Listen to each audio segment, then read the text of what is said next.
Hello everyone, this is Dheeraj. So today we are going to discuss about routing. So routing, as I have already explained in brief earlier, like when we send the packet from our machine, so it will be routed first, and then it goes to the your default interface, whichever it could be like Wi-Fi or Ethernet. Via which you are communicating to the internet. So it goes on top of that. But how does it like routing comes into picture when packet is going out or whether the packet is coming into your machine? So what does routing play a role in that? So we are going to discuss about that. So in routing, if I talk in brief, like as we have seen earlier, so these are the layers which come into part. Like we have application layer, and then we have the transport layer, or we have these two protocols, TCP and UDP here, and then we have this IP layer, okay, which takes care of the like assigning IP addresses, and then we have the MAC layer. Okay, and in bottom we have this physical layer.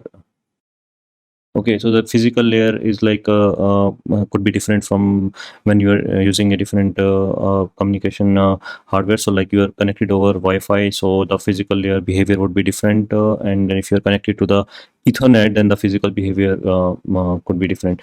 Okay, so the main idea is like when the routing generally works. So like you send some packet from your application layer, like you are using any application which we have seen previously, like Ping, or you're using any other applications like FTP. Or so these applications, when you use, so it follows this top to bottom TCP IP stack. So this is called a TCP IP stack. So I have already discussed with in detail about this stack, so you can check the link in the description. So when the from the application layer, like packets get encapsulated and headers get assigned. So when it reaches to the IP layer, so here we generally do the routing. So routing generally works on IP layer, because when we want to send to the packet out of your machine, so how do we send it? Because we can't use our internal IP addresses. So a lot of things happens mostly in the IP layer, and when at that layer, basically routing comes into picture. So let's take an example. Basically, let's say you have this machine. You're basically let's say this is your computer. Let's say PC1, and then you have this router. Okay, your home router. Okay, then when this is connected to the PC, or like any channel like Wi-Fi, or let's assume this is a Wi-Fi. Okay, so you are getting a internal IP address which we so this will be like your router's IP address, and 192.168 this will be. Okay, so this will be your subnet ID, 192.168 0.0/24. So this will be your subnet, and your PC, like let's say you got around let's say this is the IPU code from router. So when your PC wants to communicate, basically, so let's say your PC1, and you are trying to communicate to the Google DNS. Okay, now what will happen? Basically, you have this IP, and the destination IP for you is like okay, let's say this is the IP header look like, right, when you are going out of this network. But when how does routing work? So routing just make sure that whether how to like you can reach the server. So that's what routing takes care. So in routing we have this table, route table we call it, and we have the specific entries on this table. Okay, so this is called a destination. Okay, and then we have a few entries about the interface. Okay, and then we also have few field metric, and there are some flags also. Okay, we will discuss about those in detail, but let's for now let's keep the thing simple. So in the destination, what would be there? Like it will be a network address. So let's say for this network. Okay, so this will be a network address. Let's say for this network. Okay, like that, let's say, and there will be subnet mask also in this. We will, so like that, this will be like 255, 255. So it means like it's 24-bit mask.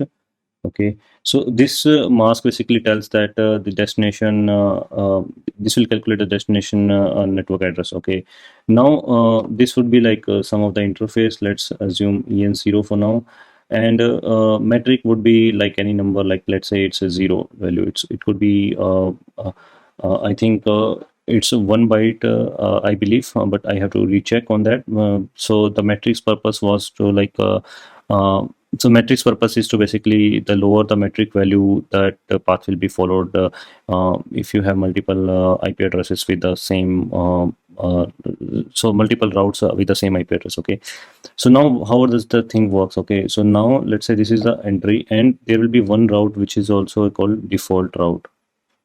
Okay, default route would be like in the IP address, and it would be 0.0.0. So it would also be having one interface, which is a default interface. It would also be having a metric value 0 and net mask. Okay, so now what will happen? Like let's say you are trying to communicate to this IP address 8.8, and you will search through this routing table. Okay, so what you will do basically, you take this 8.8 and you have this net mask, right? You mask this number. Okay, like let's say, okay, now you do the AND operation. If you know like bitwise AND operator, so what it does basically, if you have so this is a logical table for bitwise AND. So if you have both one, okay, then it would be calculated one. Okay, if you have any of the zero, okay, it would be zero. This is the AND like table. Okay, so that the same operation happens here. So what it will do, it will mask with the 255. Okay, now what it will do, it will try to mask it, and so as the AND operation suggests, so it will only come like this. So other than 8, there will be 0. So how would 8 look like here? So it would be like 1, 0, 0, and 0, right? This is the 8 in the binary number. So so this would like other than this one, everything else is 0. So that is why it only, if you mask with 255, so once if you AND with 0, then it would come 0, right? So the only number which will be only bit which will be highlighted is this one. So then you also have same goes here, and then because this is masking with 0, so everything you're masking with 0. So for even for this one, you would be masking with 0, then you would get the 0. Okay, now this is the mask you get, then you match it with here. Okay, so you won't find any mask entry with this, I mean, unless you add it specifically, but by default you won't be having this destination with this network address, right? So if you don't have, so what will happen if it tries to search through this routing table, and then it tries to get that with which entry it gets matched with. If you did not find, then it follows this default route. That's what like it destined to follow. There will be definitely one default route. If you don't have any default route and you are trying to access some of the server, for example this one, and if you don't have this default route, then the packet will be not routed, and it will get dropped at this layer itself.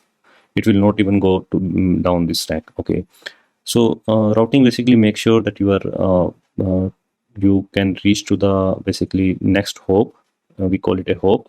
So this when you go to this network, so it will be next hop for this, right? And yeah, so that's what basically happens. So uh, if you want to reach to this network, you have to go via this destination, right?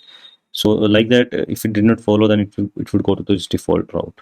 Okay, so default route means like you have this default route, you have this interface, and then you would get the MAC address for this default route. So in this example which we see just now, your router will be a default route for you, and it would send the so it would not change anything. It would keep source IP address as this one, destination IP address as 8.8. But the only thing it matters is like it picks this router as a next hop. So it would take the MAC address from the ARC table of this IP address. Okay, so it would search through the routing. Once the routing decision has been taken care, then it would go to the ARC table and it would find the, like as we have already seen ARC table. So how it would look, it would be having this IP address. Okay, okay, and this would be having MAC address. Okay, so this would be some MAC address. This is a 6-byte number, and then it would just go to this uh, let's say, okay, this would be like a 6-byte number, and it would search the MAC address and get the MAC address, and it would push it into this MAC layer with this MAC address.